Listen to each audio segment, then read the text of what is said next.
The topic of interest that the professor is going to address this afternoon is the origin of interest. Thank you. Back to Karl Menger, who's my starting point. Karl Menger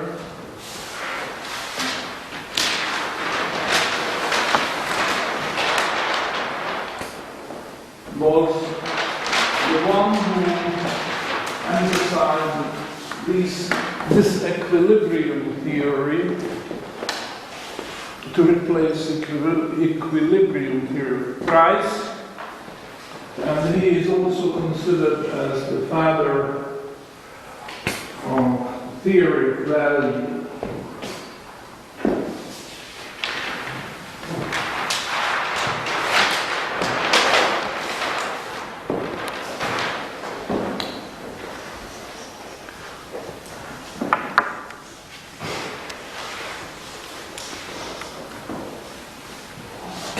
And what I'm suggesting in this lecture is that the theory of interest, which he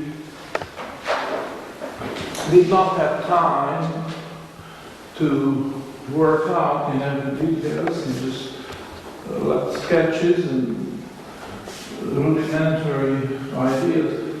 Theory of interest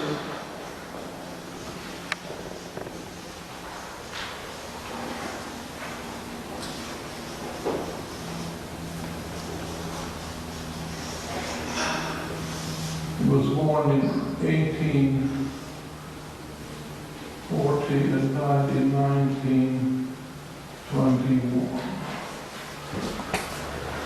This is a parallel development, or at least can be done in a way which is parallel to his theory of value. So let's look at the details.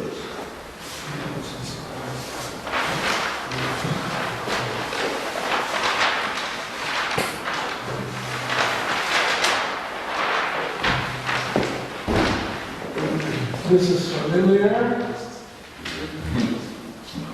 We discarded this. We look at the coordinate system. Horizontal axis is the quantity of goods, a certain good, and the vertical axis is the price of the same good. And the key idea is that it's not one price, but at least two prices. The ask price is the higher, and the bid price is the lower. And now we plot it along the coordinate system. The usual quantities which are traded give you a stable range here. This is what we might call the commercial range. And then outside of this range, you will see that the ask price is getting larger in both directions when you go for quantity. Larger quantities, or you go for longer ones. There's a little explanation we have to add here. Why is it that for lower quantities the ask price increases? Because this really matters only in the case of the precious metals. The reason is that you need precision equipment and special processes to isolate small quantities and verify their quality and so on. And this is a greater cost. But the bid price outside of the commercial range also shows the same behavior, whether it's for higher or for very high quantities or very small quantities. And that's the picture you have. And according to this behavior, we are distinguishing between two types of marketability. The marketability is a term which is due to Menger himself. The German word sites. Fekete.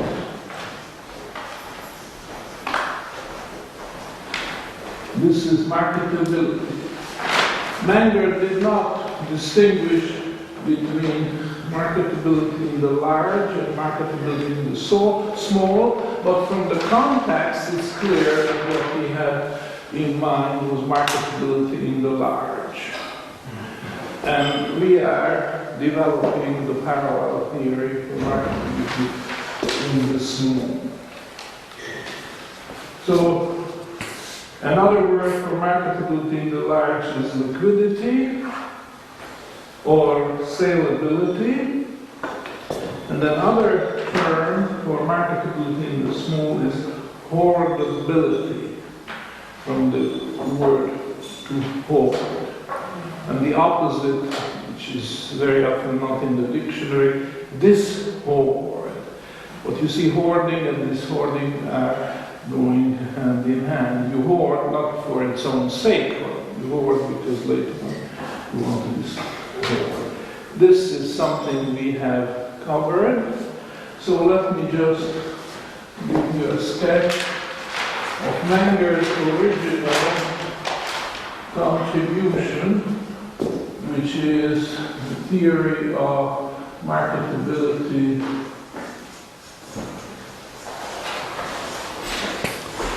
in the large, which is also the same, also called liquidity or saleability. How does this lead to the theory of value? Well, before Menger, there was a puzzle for economists to solve, that some of the goods which in practice were treated as extremely valuable were in fact not even necessary. How was it that water, for example, which is absolutely necessary for survival, is a free good, or air is a free good? And they are both absolutely necessary for survival of the human being. And gold and silver are not absolutely necessary, and they not only are not free good, but they are extremely valuable. So this was a contradiction, and actually centuries went by, and people were discussing this paradox called the paradox of value for a long time without being able to resolve.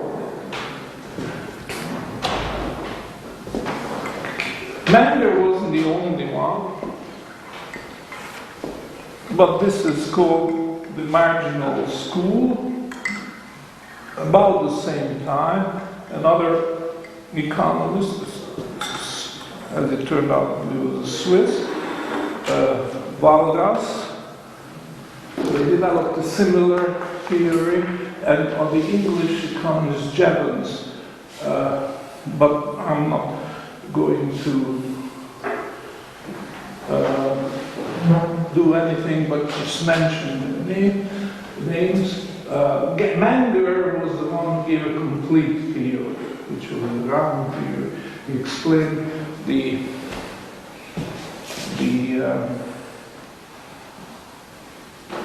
concept of value in a way which is still valid today, even though the theory itself is well over 100 years old. And this is the marginal utility, the concept of marginal utility. Menger argued that the same individual values a good according to the quantity he already possesses.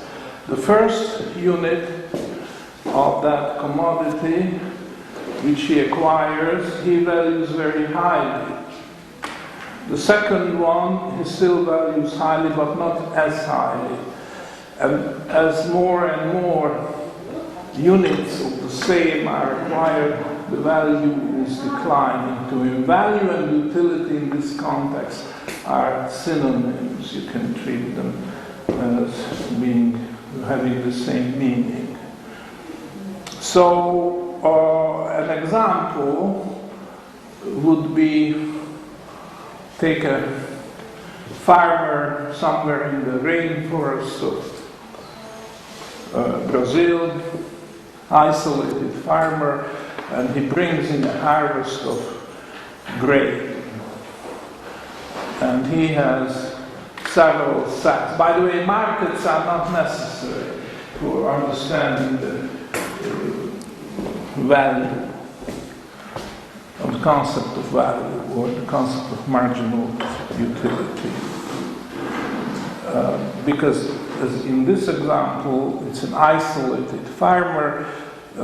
For the sake of argument, we shall assume he brings in 5 sacks of grain, and he earmarks the first sack to provide food for himself and his family for the next year. That's the highest priority he has. Without survival, he may have no other goals to pursue. The second sack he puts aside as seed grain to plant the next harvest, which is also very important. If he has survived, then he has to provide for the next year. And that means you have to plant and grow grain. So that's the second sack. The third sack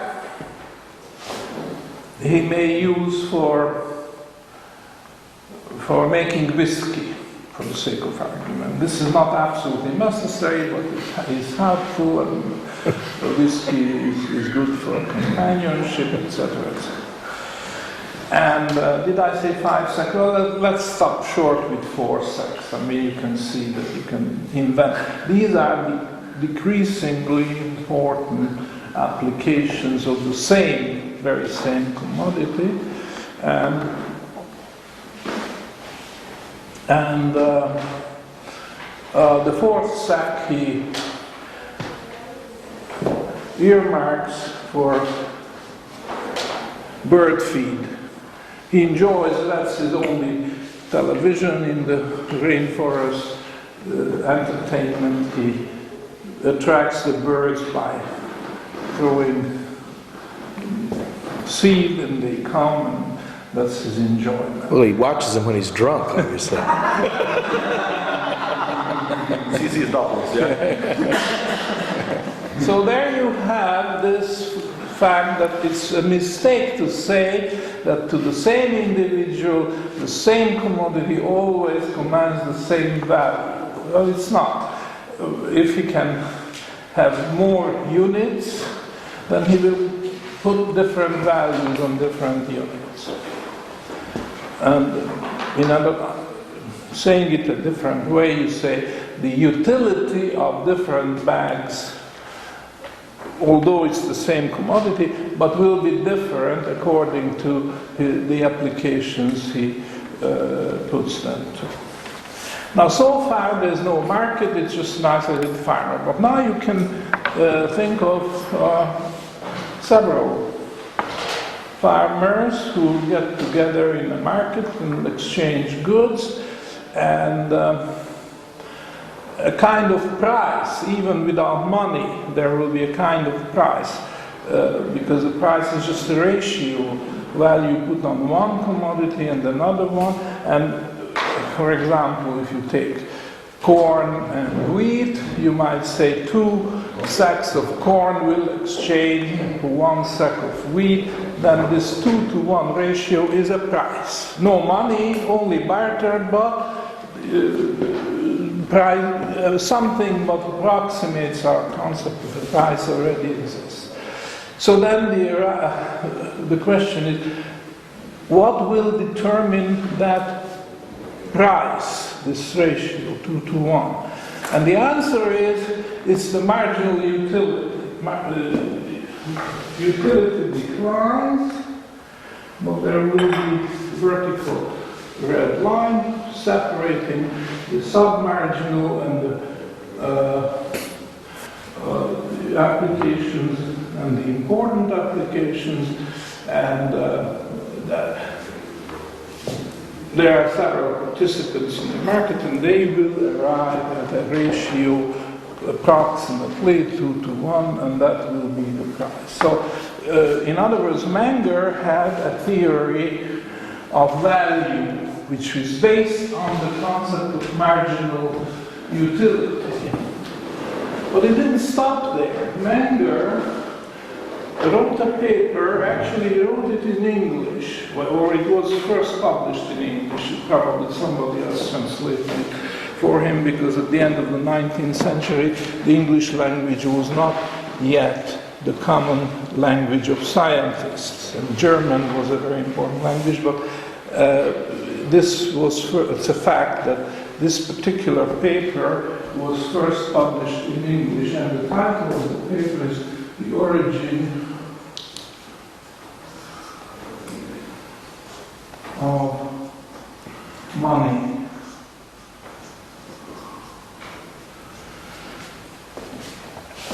It's not a long paper, it's probably a dozen pages, and very clearly written, very convincing. It's really a masterpiece. And many years ago, in the 1980s, or late 1970s, I was editing a series of pamphlets published by the Committee for Monetary Research and Education, and I republished this in the series, among other papers. It's really a gem, very, very beautiful paper, and that's what he does in that paper. And that's what we are going to imitate here in developing the theory of the origin of interest. Well, basically, Menger had to explain the origin of money, which means that from the barter economy, there was an exchange, a transition into the exchange economy. And that took place as the market started sorting out commodities according to liquidity or saleability. So this picture applies to one commodity, and you can put a number on this commodity saying that its marketability is such and such. Let's assume it's from 1 to 10, and what you have to look at is how this spread between the ask and bid price behaves. But ignore the left half of the chart, because we are talking about strictly marketability in the large here. You can guess that it's on the other question, origin of interest, where we'll be interested in marketability in the small. But here is marketability in the large. So we will say that commodity has greater, say commodity A has greater marketability than commodity B if its spread behaves in what way? Could you finish my sentence? So we are talking about A now, which is more marketable than B. If Spread is what? the spread does what? Smaller. Increases at a smaller rate. Because you take the spectrum, okay? The behavior, the spread behaves in a certain way. It gets larger, we agree, because this picture applies to all commodities. What is different from one commodity to the other is the rate of change. might say first derivative as mathematicians. So marketability is greater in the large, saleability or liquidity is greater, provided that the spread increases at a smaller rate. So that is something which every market participant will discover for himself. Because, for instance, perishable goods, the spread will get very large very quickly. And the less perishable goods will be more marketable. And there are many other influences on the behavior of the spread, but that is not really the important issue. The important issue is that once you attach a number, the marketability in the large, to every commodity, then you will be able once more to set up a scheme similar to what we did the previous hour, you know, the organ pipes, and rank all commodities according to their marketability in the large. And which end of the spectrum is interesting for us? There will be large marketability or liquidity or salability and small. We are interested in looking at those commodities which are whose marketability is the highest, which means the spread increases more slowly than the spread of any other. Okay? So the name of the game is find the most marketable good, which is most marketable in the large, the most liquid, the most saleable. Why is this important for market participants? Well, this has to do with the barter situation, and you just have to put yourself into that you go to the market with your surpluses. You produce a certain amount of money, try to sell it, and you commodity A, and you want to, that's what you want to sell, and you want to buy commodity B. Now you've got to find the guy who has a surplus of B. And that's very cumbersome, very difficult, the nature of the case. So you might find a compromise. You say, okay, I'm selling my A for the most marketable good, because if I want to make a second exchange, it will be much easier for me to go to B, because it's not necessarily true that those who want A have a surplus of B. So you just have to improve your chance of making the particular type of trade or barter you want. So the market participants will very soon come to the realization that we have to find the most marketable good and quickly make an exchange of our surplus for that one, call it X. So I'm exchanging my A, surplus of A, for X, and then go around and find who has surplus of B and offer not A to him in exchange for B, which I want, but offer X. And this is the way to do it, and this is the way which works, and this is what people found out, and this is what started a process, kind of snowballing effect, that the demand for X snowballed. It became greater and greater. Why? Not because people needed X for its own sake, but because X was more exchangeable than anything else. So that is the the line of argument of Menger, how the precious metal, well, of course, he talks about intermediate money, such as cattle and wheat and salt and what have you, but ultimately, this boiled down to the precious metals, gold and silver, which became the most marketable in the large, and that is what became money, because it facilitated exchanging surplus for something which you had a deficit, and using the intermediary money,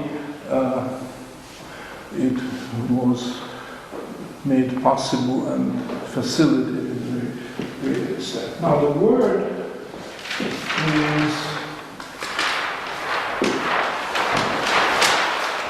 barter is one word, but it has a substitute which is called direct exchange.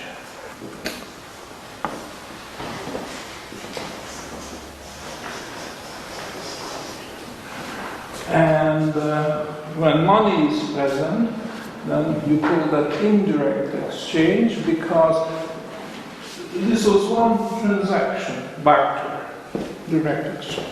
But then you break it down, you first sell and then you buy, but the purpose is the same, the result is the same, but it's a much more efficient way of getting what you want. So that is known as indirect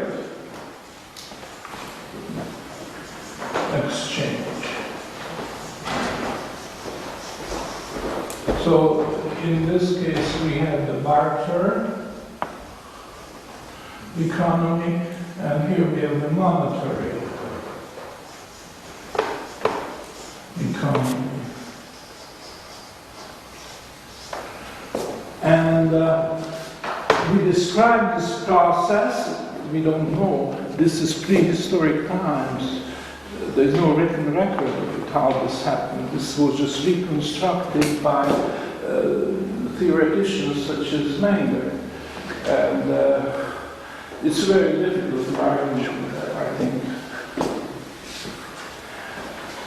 We had a process here which could have taken not just hundreds of years, but perhaps millennia. We don't know. We can guess, but we don't know. And this is a process, and this is passing from direct to indirect exchange. It's a historical process, economic process, and this is how money originated.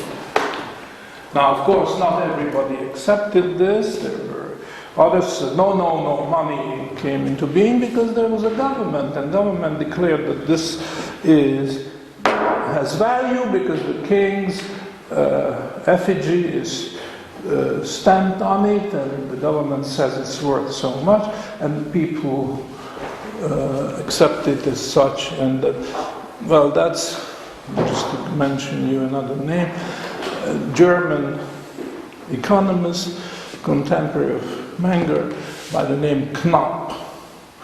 And he had what he called the state theory of money. And I have only contempt for that theory, although a lot of people take it seriously even today. All those people in the Federal Reserve. So this is the picture, the origin of money, described as a passage from direct exchange to indirect exchange, but it involves a lot of ideas which we have mentioned: marketability, the life, liquidity, and spread, the behavior spread over the range of quantity, which is usually exchanged in market sense. And then there are a few side problems too. which are sold in the process. I'm just referring you to something which we already discussed. That property, the most marketable good in the large, facilitates the transfer of value in space. Cattle was another one before the precious metals. And why was it important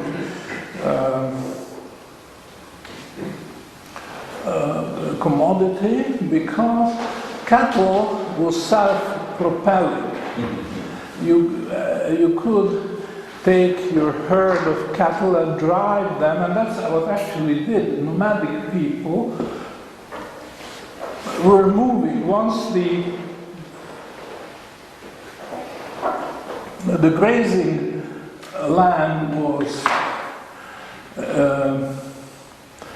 exhausted, they could just drive their herd to greener pastures, and then. But not only then, but if they wanted to buy something, any other form of value transfer would have cost them. But the cattle were self-propelling and they could feed themselves on the way. So the transfer of value over space was virtually costless, and this was a very great advantage. And that's also part of the story. So, there's a lot of issues involved, but we are really, our interest in this story is already cut out for us. What we want to do is we want to imitate what Menger did in asking the question, what's the best way of transferring value in time? Now, space and time are the two categories of human thought which have been with us ever since people were doing philosophy. They tried to figure things out in the abstract. So it's not surprising that two kinds of money have evolved in historically. One is which facilitates transfer of value over space, but that's only half a loaf, and the other half of the loaf is the problem how to transfer value over time most efficiently. So while cattle did fill the first bill perfectly for the ancient world, I think salt, you could think of others, like wheat as well, but let's just fix our ideas. We'll say that salt was the other commodity which was necessary because although when it came to transferring value in space, cattle was doing very well, salt wouldn't, because you have these stories of Aesop, fables of Aesop.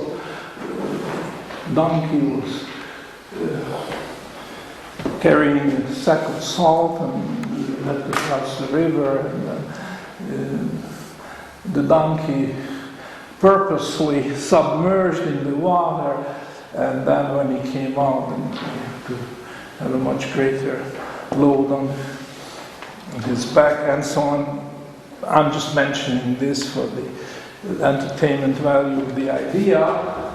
Salt is not a good commodity to transfer value over space. However, it's a most excellent commodity to transfer value over time.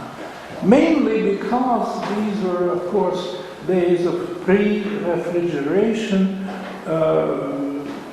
Salt was an agent of food preservation, and that was a great problem. You have to carry food above all, from summer to winter, or even several years, and you had to make sure that the quality of food would not deteriorate. Salt was one of the most important agent of food preservation, so you could carry value over time, and then people realized that it didn't really have to do with food or eating, because even if you were a wealthy man and you had sons and daughters and you wanted to leave value to them after you were gone, salt did fill the bill, transfer value from one generation to the next. So much so that in the Roman Empire, salt was really money, and the word soldier and salary, these English words were derived from the Latin word sal, which is salt. So there is a parallel theory. This is only half proof. We have to look at the other half. Now, I already suggested, but not right now, the question arises the origin of interest.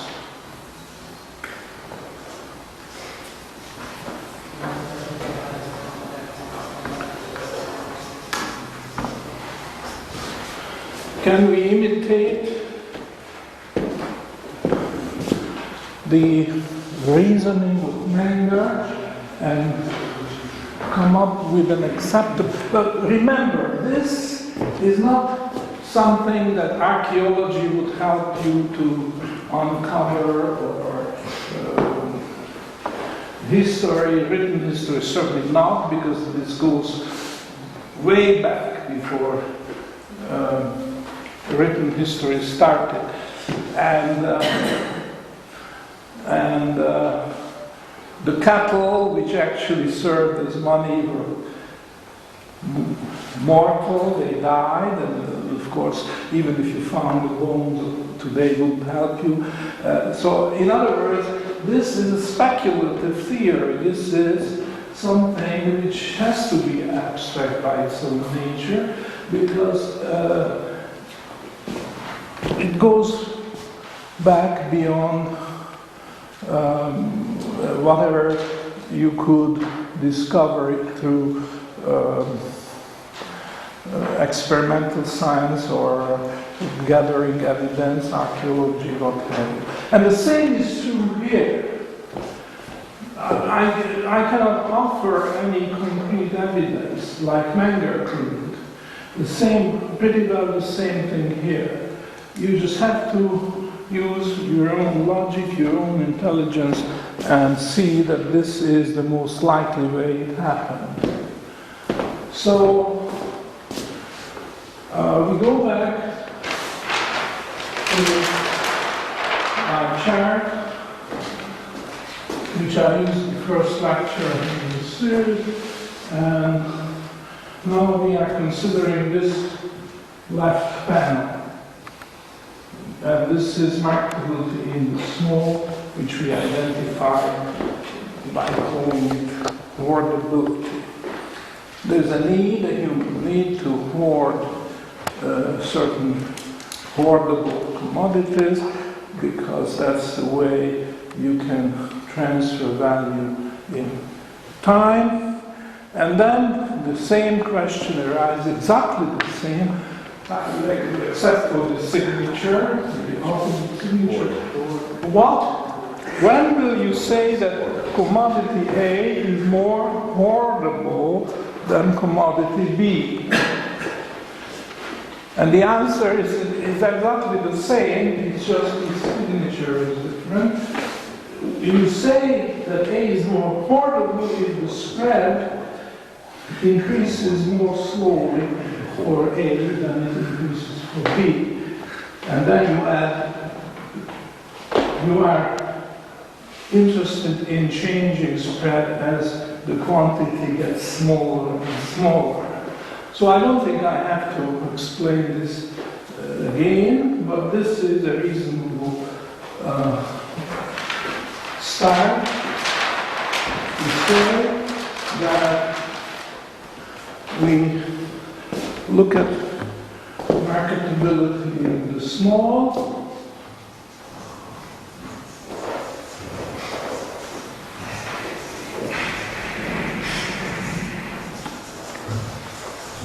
which is affordability.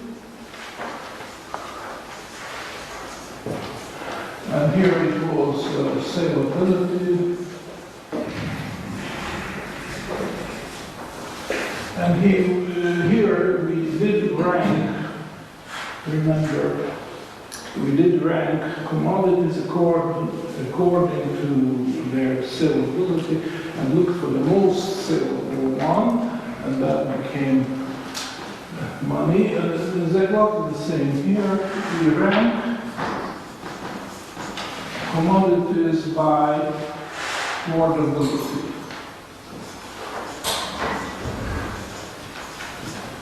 Here we rank saleability.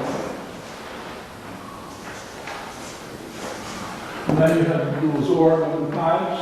We have them here too. So pick the most affordable commodity.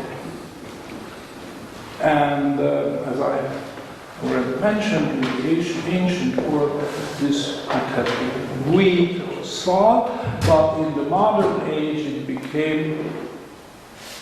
became a precious metal in particular. I'm not going to write this down because this is subject to a slight modification, but it was silver. This was gold here, and this is, perhaps I should write this up. So the market arrived at gold, and here the market arrived at silver. Now, why am I saying that silver is more affordable than gold? Well, that's a little technological argument. As you try to get smaller and smaller and smaller quantities, which are still exchangeable and tradable, then very soon gold will be so small that you can hardly see it, and you need special instruments to weigh it or assay it or establish quality, quantity, what have you. Whereas silver, precisely because it's less valuable, the specific value of silver is smaller, that made it more affordable. Because a very small value could still be represented by a reasonable chunk of silver. Whereas for gold it would be already too small for practical purposes. You could lose it. Just think up your own arguments why gold is not suitable when you are looking for the most affordable good. Silver is superior. And there's another thing. And this other thing is that and this is metallurgy. If there's a very small quantity of gold, in order to analyze this, you would have to have much more refined precision technologies or methods, which makes it more expensive. So if you just insisted that yes, I want gold, then you are incurring extra expenditure because you are isolating quantities, molar quantities. Molar, M-O-L-E-R, is the word in the English language which describes studying material in very, very small quantities. So because of the extra expenditure, you have the fact that the marketability of gold in the small cannot beat the marketability of silver in the small. It does beat, the marketability of gold does beat that of silver in the large, there's no question about it, but when it comes to the small, because of this problem, metallurgical problem, if you like. Now, of course, in the 19th and the 20th century, metallurgy made big advances, and the cost of chemical analysis in the small became lower. So gold was doing a bit of catching up. And that's one thing. And the other thing is that society became more well-to-do. They could afford to pick a more valuable unit, and they were no longer interested in such very, very tiny quantities. So you might agree with that. And this could be demonstrated because we are no longer talking about prehistoric times. This was only yesteryear, so to speak, in the 20th century, late 19th century. Gold was, let's say, equally hoardable as silver. And so gold did catch up. And for historical reasons, it's important to remember this is how silver came into the picture. But gold monometallism, that's the word, was gaining ground because of this technological improvement and so on. And gold is equally good as the most hoardable commodity. So these are the two monetary metals which we have, and that's the story behind. A very interesting, very fascinating story. If I was a film producer, I would certainly like to produce a film, whether animated or any other version, because you could make a very colorful, very convincing picture of these two processes.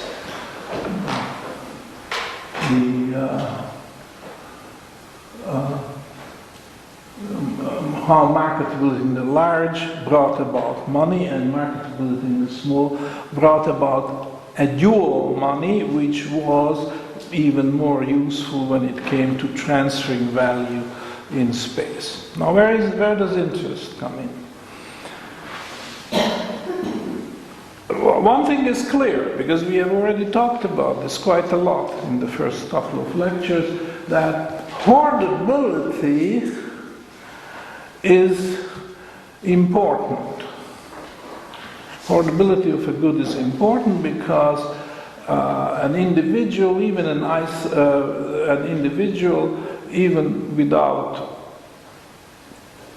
money, if he wants to transfer value in time, then the most interesting question for him is to pick the most hoardable material, hoardability in the small. So, why would he want to do this? We have been through that too, because man is mortal, and he knows it. And he knows that with aging, his surplus of energy will be declining, but his needs may be increasing due to health problems or anything else, or even just the fact that he has to protect his wealth. A young man doesn't worry too much about being robbed because he feels strong enough to repel any attempt at plunder or pilfering. But as you get older, you have to worry about that more and more, because you are more open to any kind of pilfering and plundering. I just mentioned this in a parenthesis.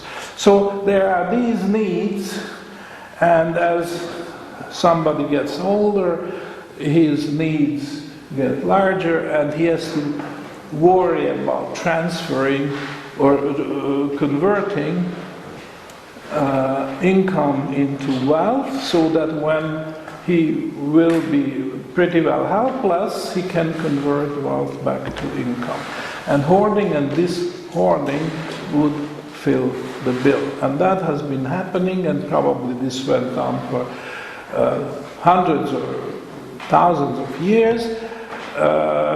before anybody thought of the idea, this is all very nice, but there is a big trouble here. Because if I, for instance, am a young man and I want to go into business for himself, I need capital, and this hoarding business and this hoarding is not going to help me, because by the time I accumulate my capital, I'll be old and I won't have any inclination to start a business of my own. So how can you beat that? This is a problem, a very real problem, for at least at the time when people were using hoarding and dishoarding for that purpose. For one very important application, this hoarding and dishoarding didn't work very well. And that's when you try to accumulate capital, because you were a young man, you wanted to go into business for yourself, and then you found that you were running out of time. So that your problem was not solved by that great property of the most hoardable commodity because of this time element. There's a waiting period before you could accumulate enough wealth, and that was an obstruction to progress. People were ready, excellent qualities, they were born businessmen, but they didn't have capital.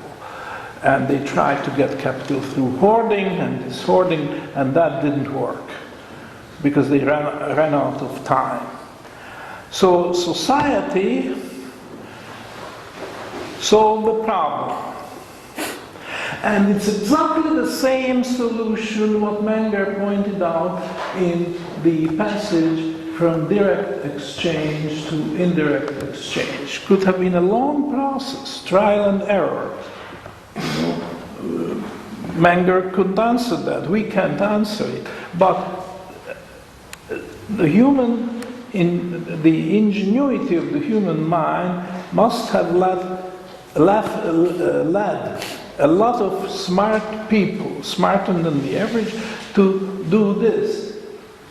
And that evolution of the most marketable commodity in the large created money. Now, this is exactly the same what we are suggesting here. We are talking about direct conversion of income into wealth. And conversion in the other direction. And that's through hoarding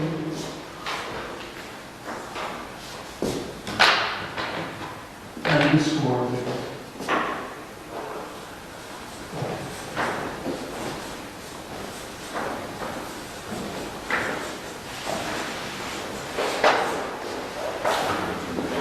Which was a big step, no question. And people realized that they have to find the most marketable commodity in the small and use this for hoarding. This was a big help, a big step in the right direction. But it didn't solve the complete problem. So then a process started taking place. And what this involved is that they some smart guy discovered that if I make an exchange, then I can cut this time element out of the picture, and let's call it indirect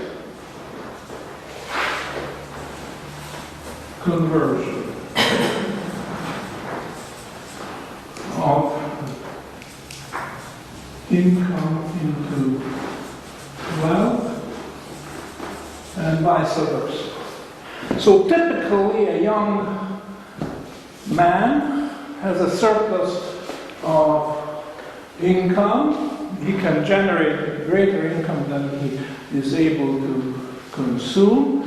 So he finds an older man who has surplus of wealth, but a deficit of income, because he can no longer generate an income through his exertion because of the old age. So they find that their interests are mutual.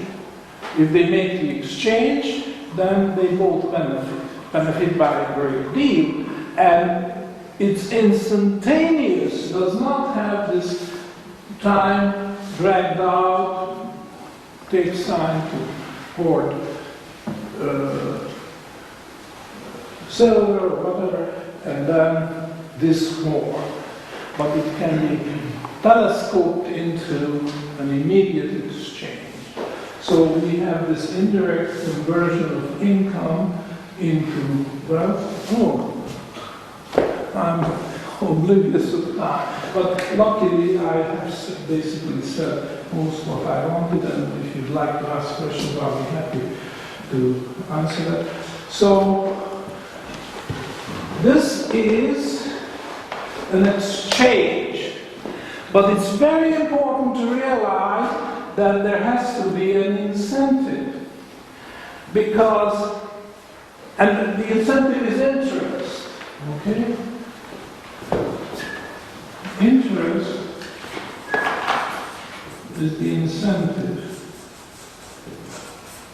And you might say zero interest is just the direct conversion. But if you make an indirect conversion, you have to introduce an incentive, and that is exactly what the interest does. It makes it, if you like, it's a measure of the greater efficiency of exchange. The word exchange has to figure somewhere here.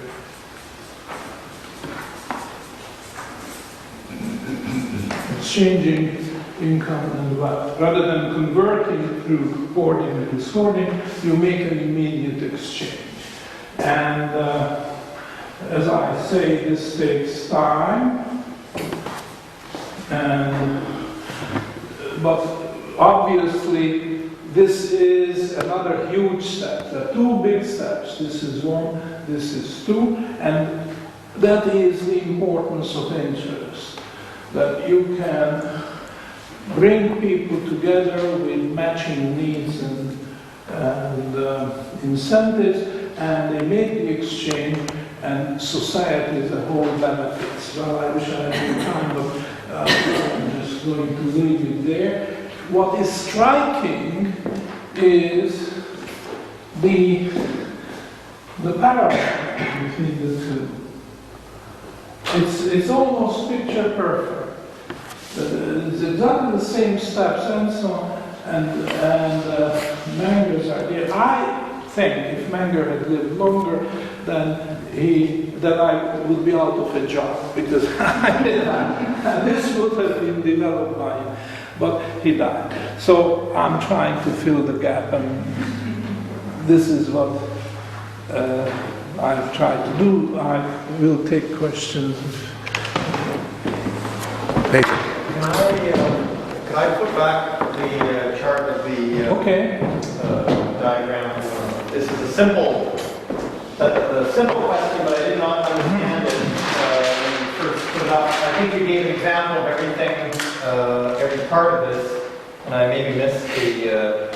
It makes sense to me that if you're the purchaser and you want a larger quantity of something, it makes sense that you would expect to get economies of scale, but the supplier would be worried about replenishing his inventory, as you said, and demand a higher price. Yeah. And it also makes sense here that if the supplier is only selling 1 or 2 units of a given good, they would, economies of scale again would dictate that they charge a higher price.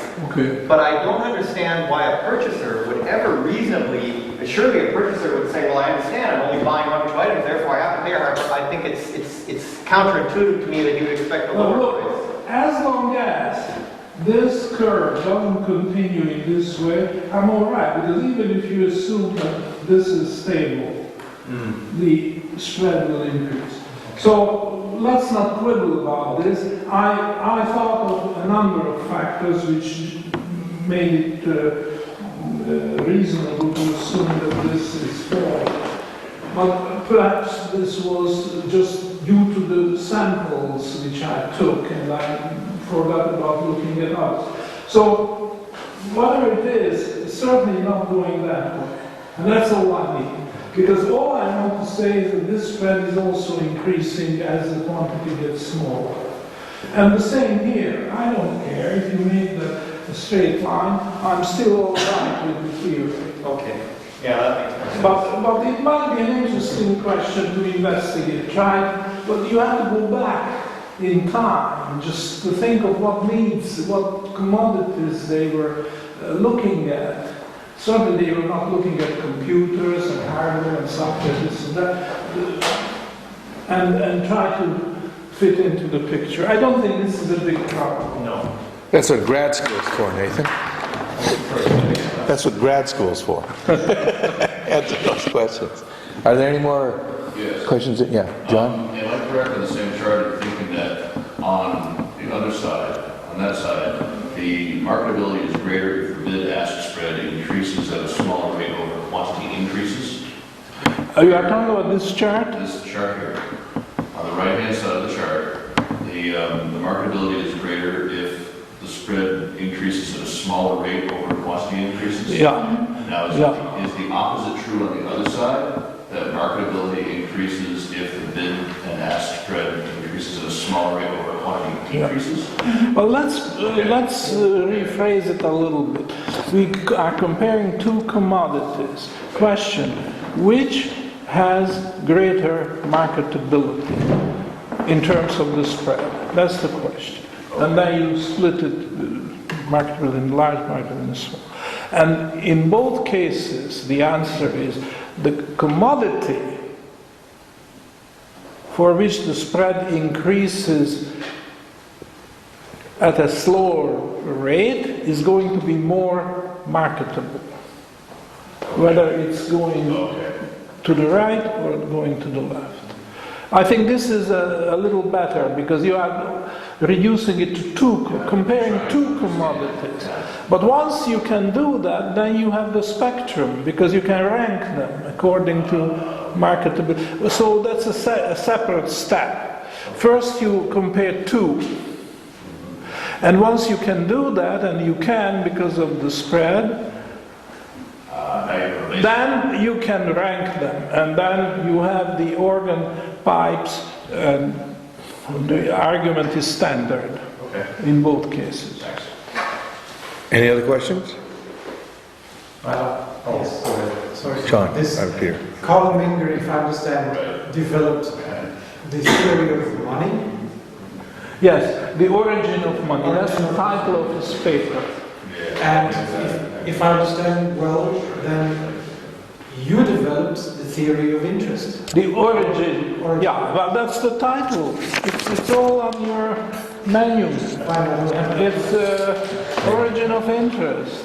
So, Yours truly. I offer it to you for what it's worth. then we can call Feketianism. Huh? Then we can call your theory Feketianism. Please, I won't argue with that. I'm modestly forbid that I give it a name other than theory. However, if you...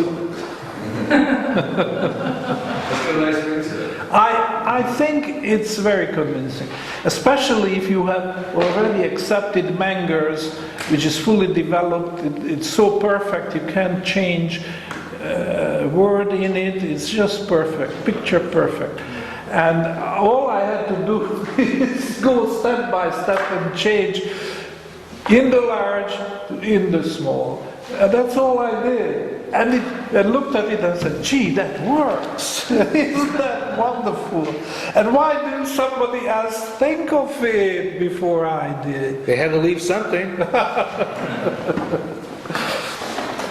Okay. I don't recall Jeff Frieden or... Oh, you're thinking about it. No, they have their own questions. Boy. Are there any questions? Nathan? Well, I guess just I'll hold my question, my other question, if the lessons of bimetallism is going to be the next lecture, I'll hold it leaving it out, if you're going to be doing the gold bond instead at 3:30, then I'll ask you now. Yeah, okay. When you're talking about the gold and silver being equally hoardable, once you could have molar quantities of gold in the after 1850 or so, let's say, now people had a choice for which monetary metal they used for hoarding. But does that automatically mean that silver, other things being equal, silver would gradually die out as a monetary metal, or does it mean that the two, silver and gold, would exist side by side in the future if we ever go back to a monetary metal standard? Would they exist side by side as the most portable quantity? Quantity? Well, of course, gold is going to be superior because it is serving two purposes equally well. Silver fails to be marketable in the lot, so it's not, you lose a little bit of symmetry. But I think we have to occasionally fall back and ask the question, well, in reality, what is happening?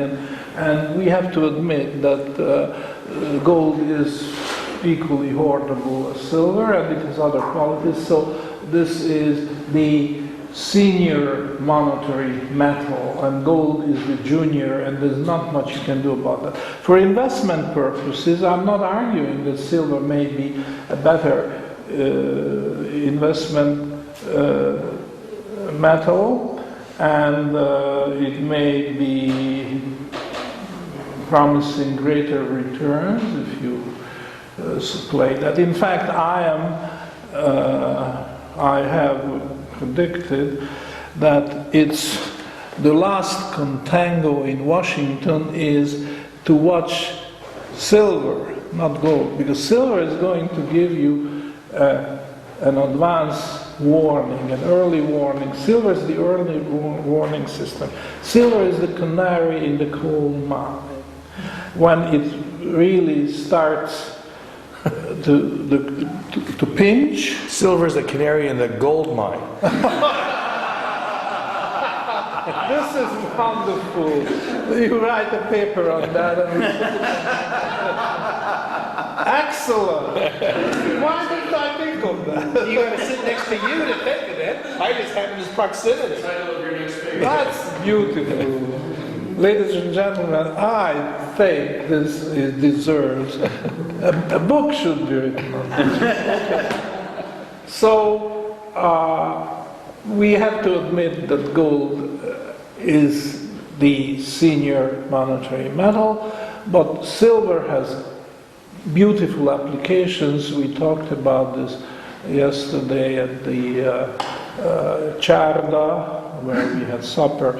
That is, I can't rattle them off, but could you mention some of the fantastic applications of silver? Well, one of the best ones that I like is that superconducting materials that are being used to make some of the new electric motors for ships, especially military ships.